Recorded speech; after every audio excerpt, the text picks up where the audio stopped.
can't remember the first time I began talking. I don't know what I'd do if I couldn't talk.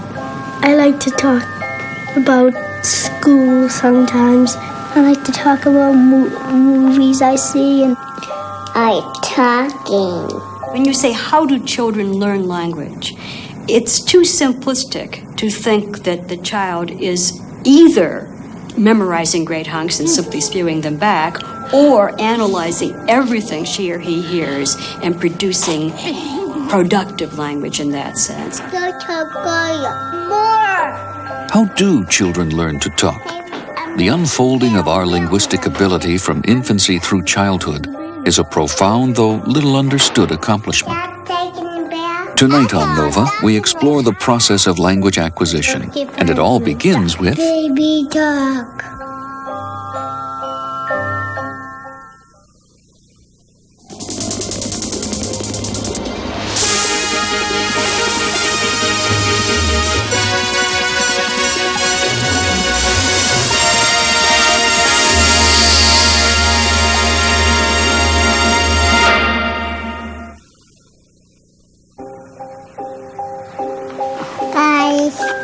What's this? Baby. Hi, baby. This is Natalie. She's 16 months old and already well on her way through one of the most amazing odysseys we human beings ever take. The journey from baby talk to adult speech. On. By the time Natalie is 3 years old, just 20 months from now, she'll be using language routinely. She will have a vocabulary of nearly 3,000 words, know how to put words together into sentences, and be able to use words to get things done. What?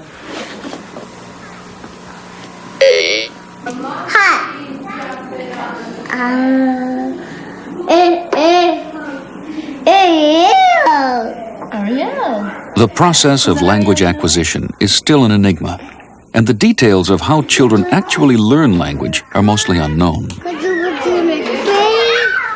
But one of the recent accomplishments of research into language acquisition has been a description of the stages children typically pass through as they develop mastery over their native tongue.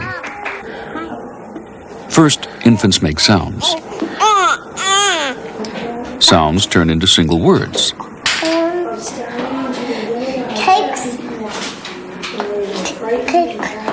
Next, children start putting 2 and 3 words together, forming simple sentences. This is Play-Doh. This is Play-Doh. That's business Play-Doh. I'm making a plat. And finally, as they get older, the utterances grow longer and more complex.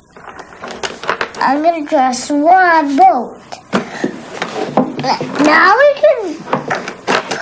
What else is in the Boston Commons? Turn what? The page. Yes, now you can turn it. By kindergarten, they have added substantially to their repertoire. They can make statements, ask questions, and express complex ideas in ways that sound very much like adult speech. And told you the rules of Yep. how to play. And every time I play with them, I win. Oh, congratulations. I'm taking a bath. And she needs to Although it happens naturally and almost universally, learning to use language is actually a task of great difficulty. I don't. Oscar is grouch. My mouth. Historically, it was believed language was learned exclusively through imitation. Eyes. That children heard adults talk, started to imitate the sounds, then the words, and finally the sentences adults produced. You want to put it in the tractor? But in 1957, the imitation theory was challenged by a then relatively unknown linguist, Noam Chomsky. One of the faculties of the human mind is the faculty of language learning. I would think we must agree with Descartes that this is probably, no doubt, I think, a species-specific characteristic, unique property of the human mind.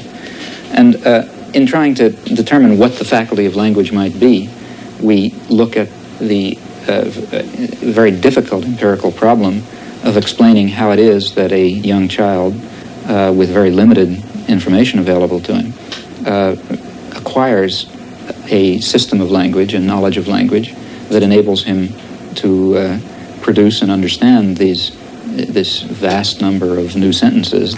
Yellow. Chomsky posed many interesting questions. How is it that as soon as young children start talking in sentences, they follow grammatical rules? If 2-year-olds were solely dependent on imitation for learning word order, how could they create such an infinite variety of sentences? How could they answer new questions with a proper word order? And where do you go to school? I go in art school. And what do you do at art school? I paint. Chomsky argued that language was an extremely complex and distinct body of knowledge, and that all children are born with a capacity to grasp the rules of grammar. Dog, funny dog, dog. Chomsky concluded that human beings have evolved with a unique capacity to learn language. He called this capacity the language acquisition device and claimed it is located somewhere in the brain. And he believes it is this device that gives children the ability to both grasp and use the rules of their native language. Published in 1964, Aspects of the Theory of Syntax was controversial. But today, Chomsky's theory is recognized as a major conceptual breakthrough. We have to be grateful to Chomsky for having introduced the idea that shook us out of a kind of dogmatic slumber in which we were caught with St. Augustine's model of imitation and learning. But what was curious about the tremendous breakthrough of rethinking it is that when he proposed a language acquisition device, he did it, first of all, without any evidence, proposing it as an hypothesis that there were too few instances for the child to come up with so complicated a set of ideas as are contained in grammar. And to get away from all of the empiricist dogma that had gone before, he proposed that the language acquisition device could simply take as its input whatever was going in language, even degenerate input, semi-grammatical sentences, and this miraculous device, knowing the deep structure of the language, could then somehow bang it out and pick up what in effect were the rules of the language. Even though Chomsky's language acquisition device has never actually been found, few investigators argue with the premise that language learning has a biological component. Today, the debate centers around the interplay between this biological capacity and the environment. I think the people at MIT or the Chomskyans tend to believe that the language acquisition device simply springs into activation if one is exposed to language. And the rest of us have begun to think that you need something beyond exposure. You need interaction to acquire language. We always have an interaction between the environment and the innate capacity. So the arguments between nativism and empiricism are really posed as polar opposites, when the issue is not so much is it innate or is it environmental, but the issue is how do these interact? What kinds of innate capacities does the child need in order to make use of what the world provides? If we pose a question this way, a lot of the heat of it is dissipated, and then the question becomes the hard scientific work of trying to specify just what built-in processes are necessary to account for this particular developmental history. Open the next one. Chomsky revolutionized the study of linguistics. Since the early 60s, a new discipline has emerged, known as developmental psycholinguistics, a field devoted to exploring the many dimensions of children's language learning and language use. One of the major questions psycholinguists are trying to answer is, when does language actually begin? Linguist David Crystal. So one of the first things one wants to know about in language acquisition is, when does language development actually start? And you can only decide this if you first of all have studied the pre-linguistic vocalizations of children, their early crying and cooing and babbling. In fact, when you listen to recordings of children at around about 10 or 11 months of age, often you can't tell what word they're saying exactly, but what you can tell is that it's very definitely an English-sounding sentence or a French-sounding sentence because of the intonation. Now you can hear this if you take as an example the version of a child saying a little phrase, all gone, which is often used after a meal in, I imagine, every language. And if you listen to this here, you'll see immediately the way in which the child begins to almost sing the intonation before he actually practices the word. What? All gone. Did you hear the way in which he sang the and then said, gone, obviously aware at that point that there are two aspects of the development of language. Now, it doesn't take long for a child to build on this basis and start to use all kinds of intonation patterns to represent all kinds of different meanings, especially meanings such as surprise or questioning or delight. And you'll hear this on the word dada in this example. Dada. Dada. Dada. Dada. Yes. Dada. Yes. Dada. Dada. Dada. Those last two examples are quite interesting. The child was in his cot and he heard his daddy on the stairs outside. As he heard the noise, he said, "Dada?" questioning. And then as daddy came into the room, you don't hear it on that tape, he said, "Dada," pointing. And then he said, "Dada," commanding. Now what you've got there is a kind of question, a kind of statement, and a kind of command. But of course, he hasn't got the grammar of statements, questions, and commands. He's only got intonation and gesture to do it. But it's a pretty efficient communication system nonetheless. But long before intonation and gesture, there is the baby's cry.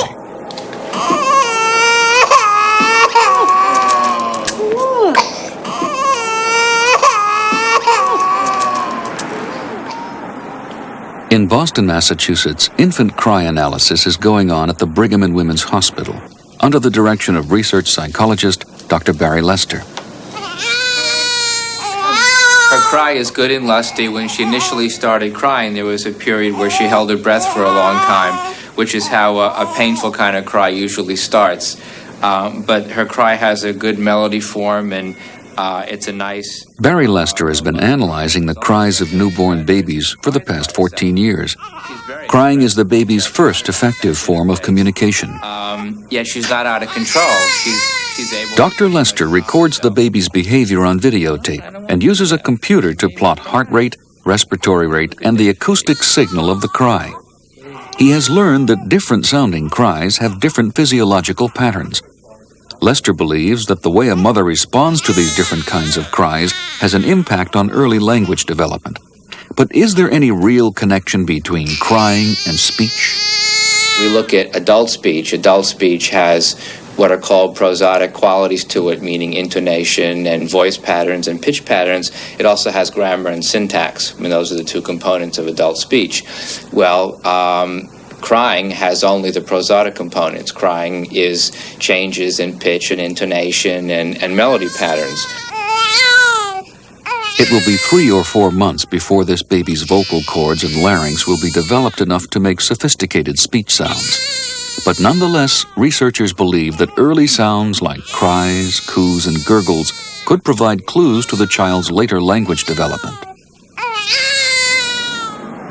Understanding the connections between these early sounds and language is the interest of Children's Hospital psychiatrist Dr. Peter Wolf. This, quote, discovery of new sounds is done primarily when the baby is by itself, and particularly in the transition from being alert and quiet to beginning to cry. There is this fussy period, and it's there that we find the discovery of new kinds of sounds. And they then become a part of non-cry vocalizations when the baby is perfectly alert. And there, I think you see the beginning of experimental manipulations of sounds while they're perfectly content.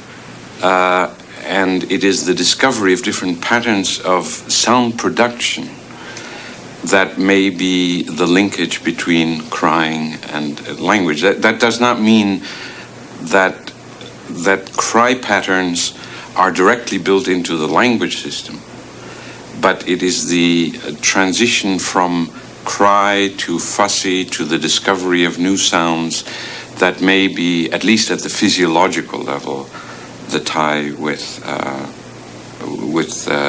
learning how to speak the language.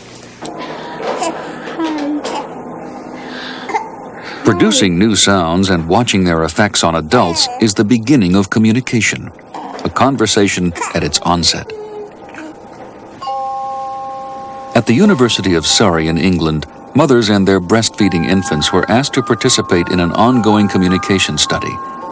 The babies were observed to interact with their mothers through little noises and gestures. Project director Dr. Harry McGurk. The baby sucks, pauses, sucks, pauses, sucks, pauses, and all infants show that structure to their sucking. Some have long sucks, some have short sucking bursts, but they all show that structure. Now, what's interesting is that in the feeding situation, the mother seems to adopt a strategy when she's feeding that integrates very finely with that on-off pattern of the baby.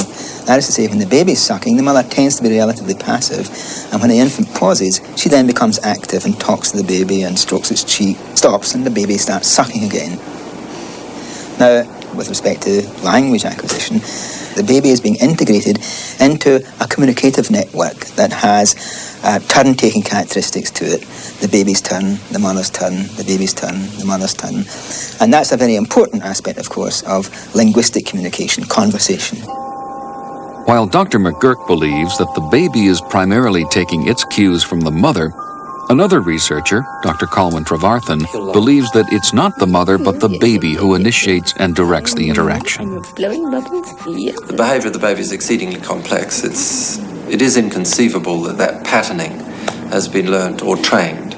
People have talked about that interaction, the turn-taking as if it's proto-conversation. Many of those I see as a reflection of the natural characteristics of the baby's motivations. You bring your hands together for Mummy. What you do to Mummy? The real difference between this and any learning theory is the idea that there is an inborn capacity to communicate as a human being, and with many, many features that are embryonic elements of speech and gesture and language communication. Come on, my sweet.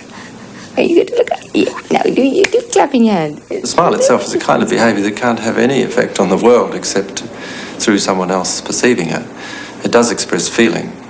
So babies are expressing the same kinds of feelings as the mother who reflects the affection and smiles back at the baby. But it's important to realise that it's only part of a whole complex of body behaviour of the mother. Yes. Oh, is it good to say something? What would you say to Mummy? The quality of her voice, the gentleness and softness of it expresses the same feelings. In fact, you can actually hear a smile in the voice because it changes the physical quality of the sound. I know, it's terrible. It's my trippy boy, aren't you? Yes. Such a smiley trippy boy. No, you just want to say yeah? One of the first tasks facing the young infant is to recognize that the stream of speech it hears actually consists of separate units, words and the sounds that make up words. This experiment at Brown University was designed to test how well young babies respond to changes in the speech signal. Elizabeth is 4 weeks old. She's fed the sound da every time she sucks. When her rate of sucking slows, the sound changes to ta. Her rate of sucking then increases. She's interested again. Project designer Peter Imus. These infants, very young infants, are extremely sensitive to the information that's in the speech signal, that is, to the acoustic parameters that are there. And the second thing it tells us, I believe, is that they have some very nice abilities to categorize speech, that is, to sort sounds into the kinds of categories that in a few months will come to have linguistic significance.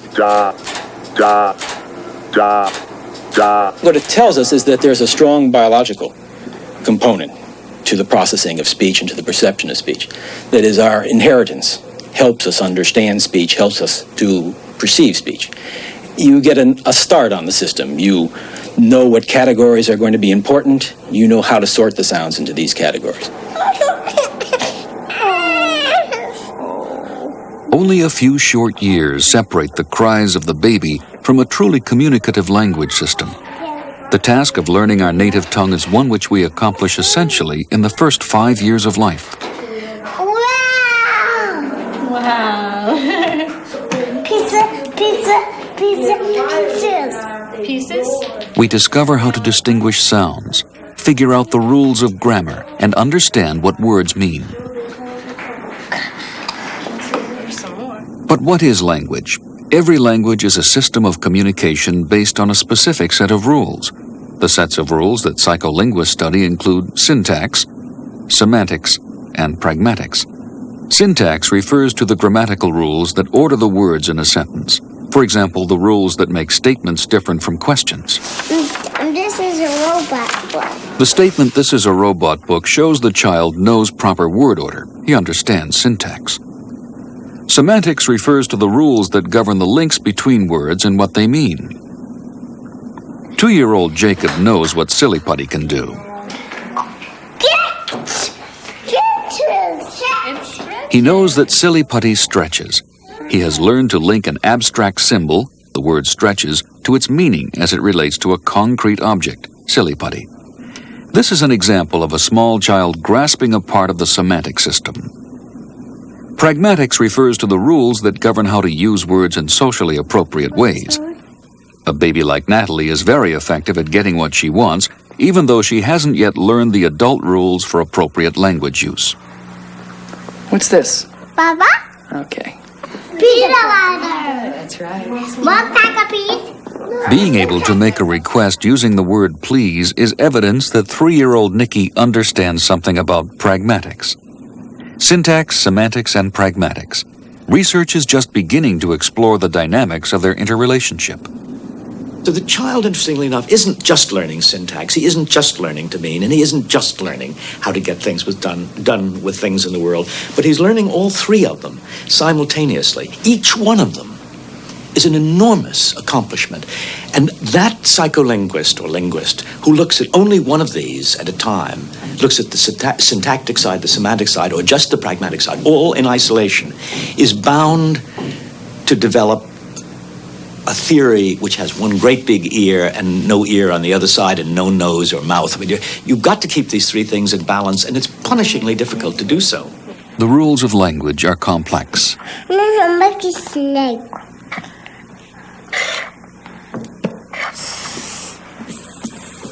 The awareness of how complicated language is has stimulated new ideas about how it is acquired. Bad snake. Oh, that's a bad snake.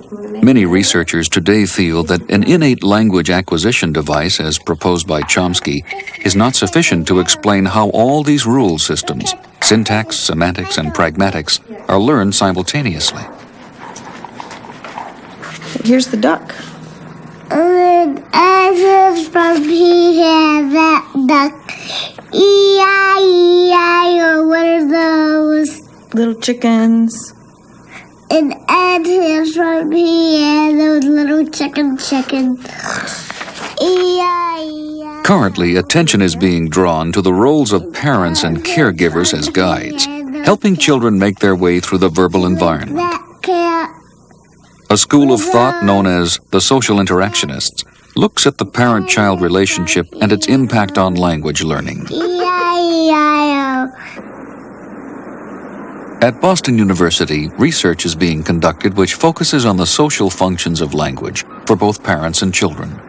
Child language researcher Jean Berko-Gleason. We begin to look at things like the kinds of attention that very small infants pay to language. We begin to look at things like early evidence that the child is being communicative, and then the ways in which the mother or the caretaker, because it isn't always the mother, the ways in which the caretaker and the child negotiate the meaning of the actions around them. In other words, the ways in which parents ascribe intentionality to their children's early utterances, and the ways in which parents help the child to map intentionality into linguistic form.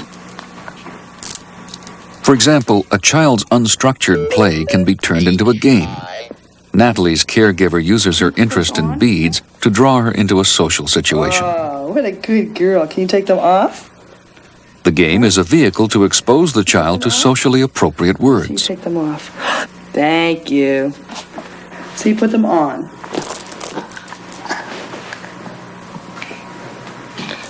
Oh, pretty girl, huh?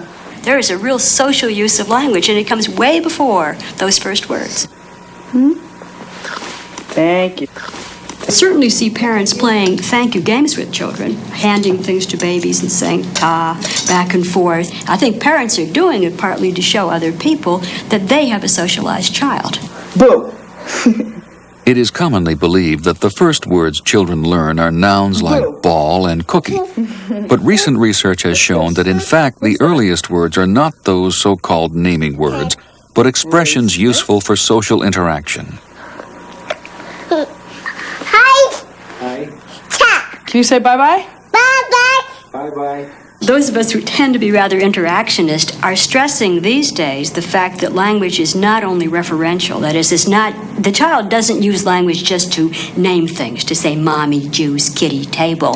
The child also has social purposes in acquiring language. And I think it's nice to note that the social and interactive uses of language antedate the referential use of language. And the social use of language doesn't even require real words. Long strings of babbling can be an effective way for a child to start a conversation. When you say, how do children learn language? It's too simplistic to think that the child is either memorizing great hunks and simply spewing them back, or analyzing everything she or he hears and producing productive language in that sense.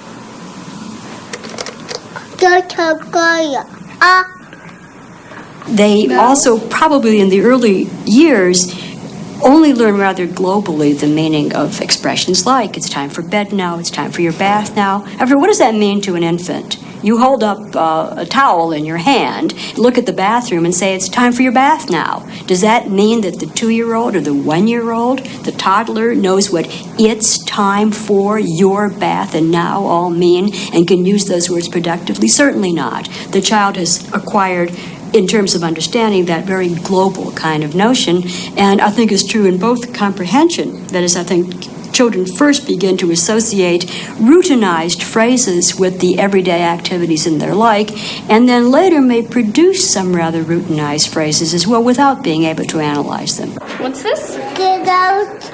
Get out. Get out. Very likely, Jacob does not understand the individual words get and out. He has heard the expression get out and can use it, even though he may not know exactly what it means. Another researcher whose work focuses on the importance of social context is Harvard University's Catherine Snow. Now, it's quite clear if you look at a 6-month-old that many of the things that the 6-month-old does, which are not intentional, like burping or coughing, are treated as intentional and communicative acts by mothers. Mothers say things like, oh, excuse you, or goodness, goodness. They interpret these things as if they're attempts at communication.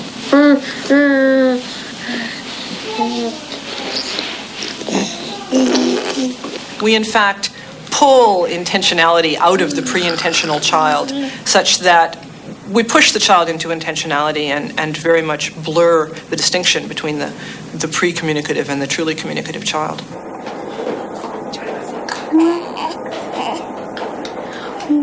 Dr. Snow believes that caregivers right from the start address the infant as if they were both participants in a conversation.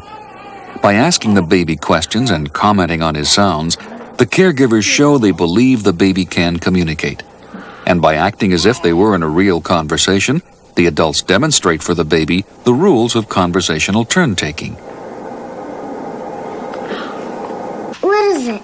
What is what? That. That's Henry talking to the banana lady. She said, as the child gets older, the caregiver's help continues, but takes on a different form. Recently, I've been looking at settings that recur frequently for the same child. Routinized settings, things like getting up in the morning or having snack or having a bath, going to bed at night, or reading the same book over and over again. Situations for which you can describe regularities and recurrences and predict what's going to happen in a particular time. What happens? What happens?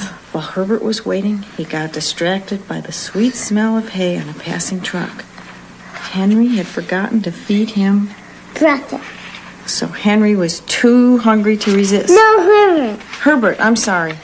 He lunged. The richest data about this comes from children reading books with their parents, where they go back to the same book. In fact, children themselves insist on going back to the same book again and again, often to the distress of the parent. It's quite clear if you look at successive sessions of book reading between one mother-child pair that the things that the mother said about the picture on page 13 at one session recur in the child's speech when looking at that same picture at the next session, or perhaps 2 or 3 sessions later. It's as if the child is storing up how you talk about this picture and reveals the degree to which the language he learns is dependent on the language he has heard only if the situation within that language, within which that language has been heard, recurs. If the situation doesn't recur, then he might never reveal that learning. Next. What's next? When Henry came out of the post office, Herbert was... They are giving themselves the very best chance to hear the utterance again and again and finally do a proper linguistic analysis of it, the kind of analysis that would feed in to some syntactic acquisition system. And then what? What? He said he asked the bowler if he'd ever seen a man with a polka dot hat and striped suspenders. And Herbert said, this morning... 2.5-year-old Aaron's mother is helping him by reading the same stories over and over. From these familiar sentences, he will eventually infer the rules of grammar and come to use language in an increasingly creative way. They went to the cleaners, and the cleaner said he wanted the ink spot removed. The work of Snow and Gleason is complemented by the work of cognitive psychologist Jerome Bruner. If you take a look at it, the sort of thing that I have written about as formats that are used in language acquisition is, for example, in the referential format, you're very struck by the fact that what the mother is doing is holding the environment very constant in terms of her response to the child. And as the child picks up bits of language under those circumstances, she then imposes an interpretation on what the child is doing so that the child can then predict what the results are of using certain utterance types. Bruner believes children need a structured environment in order to learn language, and he calls this framework a scaffold. Scaffolding is part of this preparation of input or control of input so that the child is not just having a language world thrown at. Remember, Noam early on used, I can't remember whether it was Noam or Jerry Katz, commented on the fact that as far as it's concerned, the child is essentially could even learn language on scraps from the language feast that was going on among the adults. That's not so. What's he doing? What's he doing? I don't know. He's dumping. Yeah, he's dumping them for the horses? Yeah. For Bruner, mere exposure to adults talking is not enough for children to learn the rule systems of language. It takes various structured forms of social interaction as well. The social interactionists, Bruner, Gleason, and Snow, agree that the parent structures the environment and helps the child through the verbal maze.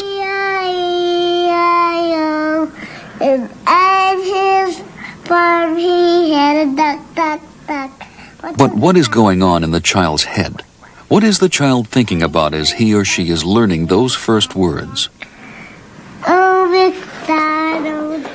There is yet another important aspect to language learning, cognitive development. Remember 2-year-old Jacob. Going to the park? Wheelbarrow. Jacob can say the word, but what is his mental picture of a wheelbarrow? Perhaps he has seen one in a book or played with a plastic one in the sandbox. Does saying the word conjure up the same image for him as it does for his teacher?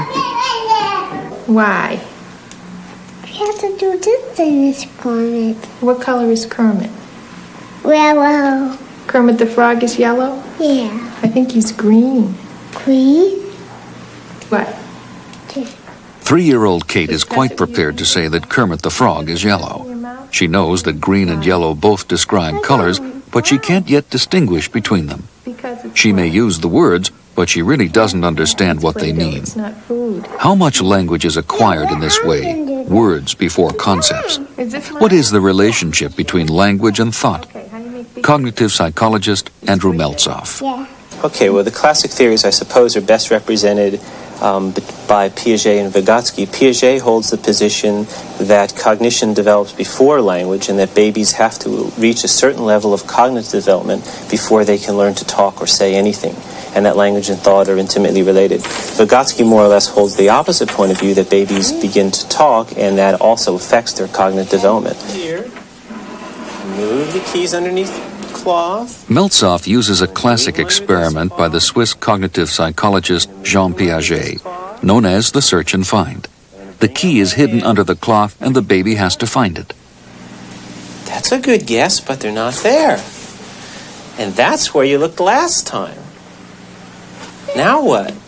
Oh, now that's pretty good going. Meltzoff is interested in finding a connection between the baby's awareness of an object's permanence and the baby's use of words to help find it. He wants to see if 15-month-old babies with speech solve the problem more readily than babies without speech. Yeah. What we found is that babies begin to use certain words to express meanings just at the point where they're solving those cognitive problems. Just at the level where babies are very interested in these object permanence games where they're trying to find objects under cloths, they then begin to use the word gone. So it's as if they're working on this problem, this very hard problem for them about where objects are when they're gone, when they can't see them anymore, and they probably listen to the adults around them and pick up the word then that encodes that very difficult problem. So they began to use words that relate to problems that are right on the frontiers of solving, the ones that they're currently very, very concerned with. Now we'll try one more over there. Oh, you know I'm going to hide him again, don't you? Let me have him. Here we go, Beth. One more. Wait a second. Wait. Ready? Beth. Okay. We're working now on whether using the word helps them solve the cognitive problem, or whether just having solved the cognitive problem it makes them particularly fascinated by why people use this odd sound at this particular time. So we really still don't know which comes first, language and cognition. And the hypothesis that Alison Gopnik and I are developing is that they really both maybe emerge at about the same time and sort of bootstrap on each other. Hops, it's not there. Cool. After several years of conducting these search-and-find experiments, Meltzoff has come to believe that thought and language seem to develop simultaneously, at least during the earliest stages of language. But what about older children? Does Meltzoff's idea about the simultaneous emergence of thought and language still apply? Oh, that was an interesting mistake. He went to the place where he found it 2 times before. We're just going to go to the circus today. Who else is going with us? And that's Maria. Okay. This is who do you think this could be? Well, we've got Katie. A young child plays games with her mother, That's Katie. a normal activity that includes language. At City University of New York, researchers have been studying the relationship of play activity, thought, and language development. Psychologist Catherine Nelson. And it's the cognitive model that the child builds up for the situation that provides the in this case, the scaffolding for the talk. Now, the mother, of course, it's not cognitive to the exclusion of social, and we assume that the social aspect is a very important part of it, and that the mother is perhaps vitally important in structuring that situation so that the child understands. But we think our data is very convincing in showing that, in fact, the child's understanding is what's crucial. This is an experiment with structured play for 2-year-olds in Nelson's lab. Cooking is a routine where events must occur in a certain order. Diana has now learned the specific steps in making pizza: flattening a lump of dough, putting flour on it and rolling it out, all using objects with unfamiliar names. The researchers are interested in examining the relationship between her understanding of an object's function and her ability to use words to identify it. Which comes first, they ask, learning the word rolling pin or understanding how to use it? Where do you put the water? Where do you put the water? Did you make a pizza? Where's the sifter? Diana has already sifted the flour, and by picking up the sifter on request, shows that she now knows what the word means. Very good. Thank you. Can you give to Mommy? Who else is in there? Who else is in there? Who's this? Ernie? Whereas Nelson and Meltzoff are interested in whether language or thought comes first, other research focuses on how children start expressing their thoughts as they apply semantic rules. Ernie, that Cookie Monster? Yeah, on my side, I've got a pencil house. What have you got? I've got a pumpkin house. And what's this one? Tree house. Eve Clark is interested in how children think about a concept and learn to talk about it when it can't be described with one single word. She studies the construction of compound nouns. Well, each time when I held up a card and said what I had on mine, I used a compound noun when I described it. So I would say, I've got a pencil house. with stress on pencil and less stress on house. She very consistently used compounds.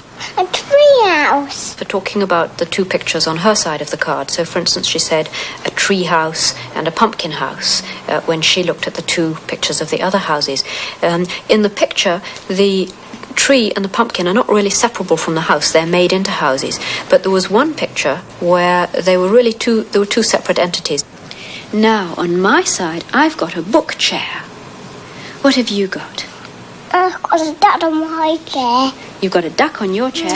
I said that I had a book chair, which was a picture of a chair with books lying on top of it. And on her side, there were two chairs, one with a duck sitting on it and one with spiders on it. And she said, instead of saying that it was a duck chair, so that I've got a duck sitting on my chair. And this typically happens when the two objects are not intrinsically related or part of the same thing. So that, in fact, with other 2- and 3-year-olds, we find very consistently that if objects can be thought of as being subcategories, members of the same category, so they're all kinds of houses or all kinds of chairs, say, then children are more likely to use compounds to describe them. But if they're really two separate things that are in accidental juxtaposition, then they will use a phrase or a relative clause or some other kind of description. Picture, what have you got? Children have to learn not only how to apply the rules of compounds, but even more importantly, they have to judge from the meaning when it is appropriate to do so. Do all children learn language by passing through the same stages, making the same mistakes?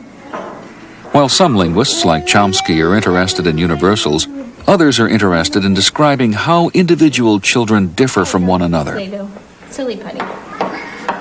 Children can be very different, not just in how soon they learn to talk, but in the ways they apply the language rules. Variations in styles of acquisition have been studied by Elena Levin. Some children will actually put two words together in a very highly organised way with some kind of underlying rule for how the words ought to be ordered right from the very beginning, the minute they start using more than one word in an utterance. Others seem to learn utterances as whole chunks and perhaps use those chunks for quite a long time without necessarily starting to have rules for putting single words together. Honey, yes. Does he like Daddy Bears? I think so, yeah. You turn the page again. Oh, yeah. If you think about a 2-year-old who will be speaking with one word at a time or in rote-learnt phrases, these children are already producing very complicated utterances. If I've got a monkey. For instance, Kita says, "You've forgotten the monkey," which is actually really quite a complicated sort of sentence. Oh, yeah. Good spot by spot. Just in terms of the sheer syntax of the thing, she's doing something really considerably more advanced than she would have been doing even 4 or 5 months ago. And one of the most fascinating things that you see as children go through this 3rd year is the way in which they start to put into the utterance all the bits and pieces that previously they had to rely on external context or on another speaker or on scaffolding for. What's under the bed? A crocodile. What a doll.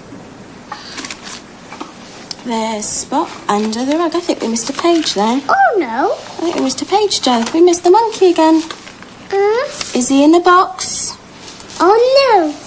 No, we didn't miss a monkey again. Didn't we? No. The other thing is the ease with which they're carrying on a conversation that moves in and out of the present. Oh, what's in the box? I've got a bear. Have you? Yes. What's he eating? She can talk about, "I've got a bear at home," quite easily. Now, that's something that, again, she would have had to have said bear and rely on someone else to say, "Have you got a bear at home?" Or, "Yes, you have got a bear at home, haven't you?" What do you usually have? Just Spot. Just Spot, nothing else? No. There are rules that are available to all children in some sense for helping them to work out the grammar of the language that they're learning. But what I'm trying to argue is that how children use those rules may vary. The strength of particular rules may vary for different children. Is he behind the door? No. What's behind the door? Teddy bear. A big teddy bear eating honey.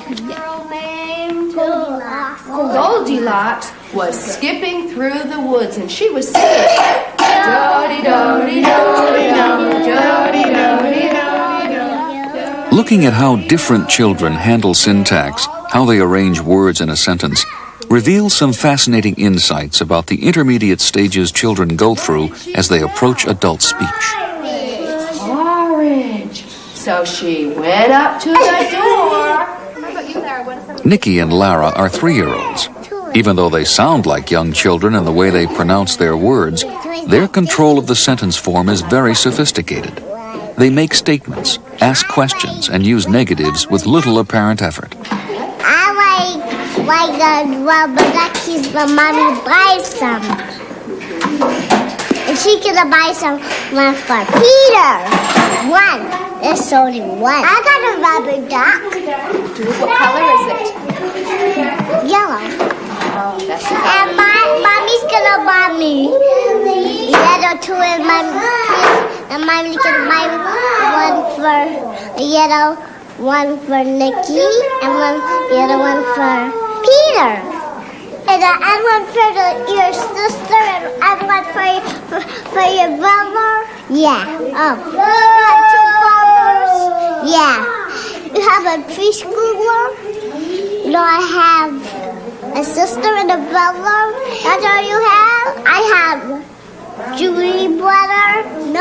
No, that's not your brother. I have a Julie sister. No, you don't. I have my cousin John and my cousins Gago. Yeah.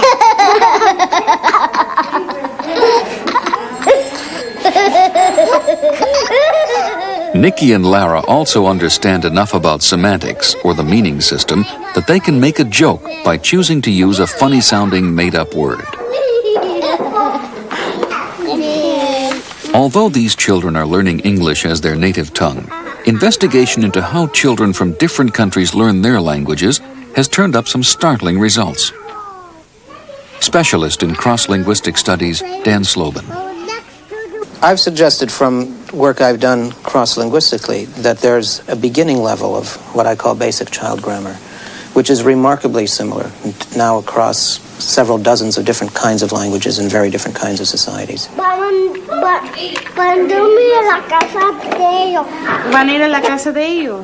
Slobin's hypothesis, based on years of research, is that there may actually be some universal language rules that govern the linguistic behavior of all children at certain stages of development. Part of his evidence comes from an examination of the mistakes that children make in a variety of different languages. Let me give you a couple of examples to show how children are working both on a semantic level and on a level that's purely formal and has nothing to do with meaning. For example, in many languages, we have rules that are purely there because the language requires certain kinds of forms. For example, in Spanish, the word for bottle is botella. It ends in an a. And if you want to say a bottle, you have to say una botella. Una botella. You have an a here and an a here. Now, children seem to be sensitive to this regularity in the language because where the language doesn't match this pattern, children will impose the pattern anyway.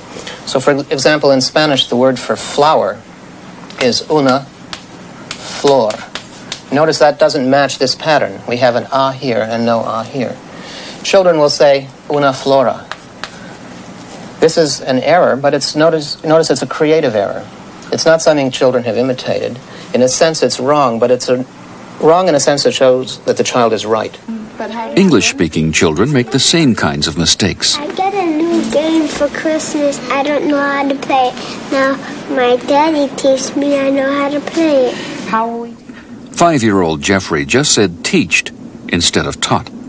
Children of this age often make mistakes when they know the grammatical rule but don't know all the exceptions. For example, they'll say goed instead of gone, and seed instead of saw. This kind of mistake is known as overgeneralization. Slobin contends, based on his research, that creative errors just like this happen in every language. but many grammatical endings relate to meaning, relate to fairly abstract meanings. And here we find that children interpret these meanings in a common way across languages. Let's take Russian, where the word for book is kniga. So if I say the book is interesting, I will simply say kniga. But if I say pick up the book, read the book, give me the book, I'll say knigu, changing the a to an u. And the u here indicates that the book is the object. Children very early on notice this difference between a and u, and they will say both kniga and knigu. They'll use a distinction in a semantically motivated way. So they figured out that the difference has something to do with meaning. In Russian adult speech, if you say something like, I read the book, or I see the book, you would still use the object marker because it's the book that you're acting upon. But for children, somehow reading and seeing is not a direct action.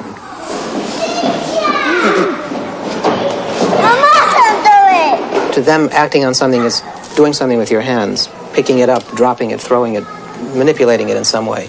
So in child speech, if they say, read me the book, or see the book, or look at the book, they don't put the object marker on. They say kniga instead of knigu. So here we have a subtle interplay between semantics and grammar. By looking at other languages, Slobin has identified patterns in how children apply the underlying rules of their language. This approach also reveals the levels of understanding required to use language effectively, often difficult to appreciate in one's native tongue. But we must remember that the child doesn't come into the English-speaking world ready to hear separate English words. The child hears a stream of sound. It's rather hard to realize that in your own language, but let me give you an example from another language. Say, in Turkish, if you wanted to say something like the cat is on the mat, you would say, kedi halının üstünde. Now, I would imagine if you don't know Turkish, you don't even hear the words. If I were to write it out as a series, we would have kedi halının üstünde. But the Turkish-speaking child, from hearing these words separately and in a number of different utterances, begins to hear that there are separate words. We'll hear that there's kedi, which means cat. There's halı, which means rug or mat. There's üstün, which means top. And some other little pieces. There's a piece here, de, which means something like at. And there's a piece here, nin, which is like the possessive s. It means something like the cat, the mat's top at. The cat is at the top of the mat. That already requires a whole perceptual apparatus for language processing. Hearing words, hearing bits of words, taking them apart, storing them. We then have a semantic level of trying to figure out what these words refer to. Some of the words refer to things in the world, like cat and mat. Some of them have relational meanings, like possessive or located at, or in relation in such a way that one is at the top of another. That's my doll. That's Business doll. That's right. That's Business doll. This has Kate's doll. Yeah. Elizabeth and Kate are trying to find their own dolls. In English, as in Turkish, understanding the meaning of the possessive marker '(s) is a difficult abstract concept, and Slobin believes a child's ability to grasp such abstractions is support for his theory of a universal child grammar. No, that's Kate's doll. Kate's doll is a broken leg. Yeah, broken leg. Yeah. Watching children like Elizabeth and Kate wander through the linguistic maze highlights what an achievement mastering language really is. For language is a window on the human mind, and as such, the process of learning to communicate combines the successful interplay of an innate language ability, the child's own thought process, and the parent's role as creators of a language learning environment. Can Kate's doll sit in Mrs. chairs? Yes. For psycholinguists today, the task of probing the mystery of this most unique human characteristic has just begun. Chomsky set us on the right track by making it clear that the child has to have some very specialized acquisition devices in order to work out a formal and abstract system like grammar. What's been added since has been attempts to relate that system to issues of semantics, of conceptual development, of communication. That's where some of us are. Some of us are saying, what does the language acquisition device consist of, and what kinds of interaction with other human beings do you need in order to get your language acquisition abilities going? I think the deepest insight about language acquisition is the insight that children are not setting out to acquire a set of linguistic rules. They're not trying to acquire grammar. What they're trying to do is to learn how to communicate. And all of the intricacies of their native language are acquired in the process as in service of their desire to become effective communicators. When we say the medium is the message, the medium is also something that in itself we care about. We come to love words. Talking. Do you remember some of your first words? Yeah. Good lad.